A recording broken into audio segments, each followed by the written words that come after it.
Maria. Ja fa uns mesos que vam acabar precipitadament el taller de cuina i des d'aleshores no he tornat a tenir notícies teves. Nosaltres seguim connectats a través del grup de WhatsApp i ens anem enviant les receptes que preparem a casa. El Jesús i l'Anna avui us volen ensenyar un plat molt fàcil. La gent té molt bones idees. El que més greu en sap és no poder tastar els plats com fèiem abans. Que bé que ens ho passàvem, Hauries de veure el goig que fa l'hora d'en Josep.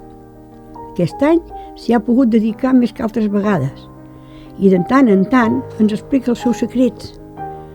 No sé què tindrà aquella terra seva, però a mi els tomaquets no em creixen igual de macos. El teu segur que també està preciós. Quina llàstima que no ens en puguis enviar fotografies.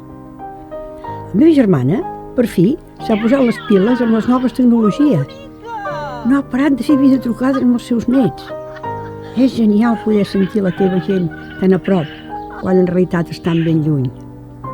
Ara, només tinc ganes que ens puguem retrobar ben aviat.